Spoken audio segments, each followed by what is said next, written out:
Hello friends, welcome to back my YouTube channel. મારું નામ છે સંકેત.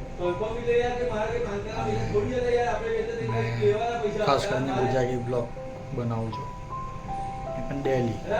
કોઈ એવું કંઈ પ્રોફેશનલ બ્લોગ નહીં હોતા. બસ આજે રેગ્યુલર લાઈફની અંદર જે રૂટીન ટાઈમમાં જે બનાવો બને એ મેં તમને શેર કરું છું. અત્યારે ફ્રી ટાઈમ છે એટલે બનાવું છું. બાકી કોઈ એવો ટાઈમ નહીં હોતો કે આપણે વિડીયો બનાવીને અપલોડ કરવાનો બી ટાઈમ હોય આપણી પાસે.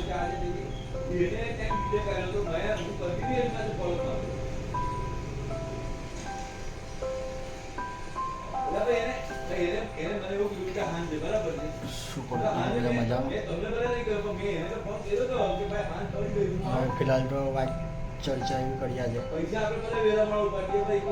કે હમણાં મેં રેગ્યુલર જે રાઉન્ડમાં જો જ્યાં બાયપાસ માસી છે ચાવાળા, એમની શોપ છે ચાની, તો રેગ્યુલર એમની બાજુમાં એક શોપ છે દુકાનમાં. હવે ગઈકાલે બનાવ્યો બહેનો કે બધા બેઠા છે, એની સાથે મેં બહાર બેઠો હતો, એક બે બ્લોકરો બધા બેઠા હતા. હવે બાજુમાં એ શોપનો કોઈ બ્લોકર હશે, દુકાન જોવા એમને બી તમે ઊભા થઈ જાઓ, દુકાન કરો સફળ ખોલીને પણ આપ્યું મેં એમને. તો એ લોકો થોડી બધી ચર્ચા જમીનોની ને બધી ચર્ચા કરતા હતા, તો બી આગળ કોઈ બહુ ઇન્ટરેસ્ટ લીધો નહીં એમાં. એટલે એ લોકો પછી અડધો કલાક 15-20 મિનિટ સુધી જમીનોની ચર્ચા કરતા હતા, દહેજની, વડોદરાની, આણંદની, મુંબઈના બ્લોકર છે એ બધી ચર્ચાઓ કરતા હતા. તો બી મેં ઇન્ટરેસ્ટ લીધો નહીં. સાંજે મારું કામ ચા નાસ્તો કર્યા કરતો અને ફોન બંધ કર્યા કરતો. મને કોઈની લાઈફમાં બહુ ઇન્ટરફેર કરવાનું પસંદ નથી. મારું કામ ભલું ને મેં ભલું, એટલે આ બધી વસ્તુ થઈ. તો આજે તમે રાઉન્ડમાં જઈને આવ્યો ને, તો ત્યાં આજે બહુ ભીડ હતી, બહાર બધા બેઠા હતા, તો મેં અંદર જતો રહ્યો દુકાનમાં ને ચા નાસ્તો કરીને બહાર નીકળ્યો. ઓફિસ આ નીકળતો હતો, તો એ માસીના છોકરાએ કીધું બેસ બીજી ચા બનો, તો એમાં તને બીજી આપું, ચા પીને જાઓ.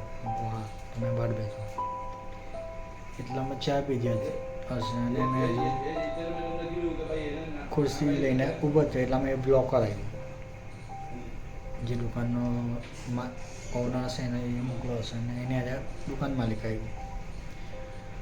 એ દુકાન માલિક આવી ને કે ગાળો બોલવા માંડ્યો, જેમને જેમ ફલાણું દીધું, પેલા માસીને કંઈ માસે એ બેસવાની દે અને એમ જેમ ફલાણું.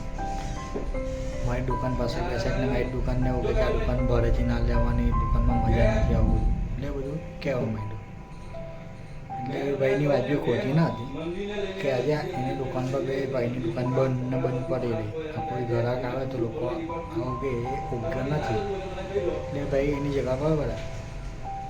એ ભાઈની રીત બહુ ખોટી હતી કે જે આવીને ગાળો બોલો બધાને, તો બધાને ગાળો બોલવાની જો તને જે કીધું, તને નામ તો કીધું એટલે આ માણસ આવું કીધું મને, એટલે એને કે ના ડાયરેક્ટ તું બીજા બધાને ગાળો પર બોલે એવું કહેવાનું. એટલે આપણામાં બહુ ગમે ડાયરેક્ટ એને ના કે આપણે લોકોને ગાળો દે ના સમજાવી.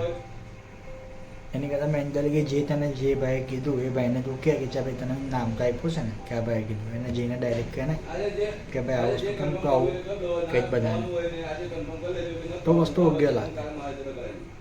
એટલે આવા બી લોકો પડેલા જ બધા.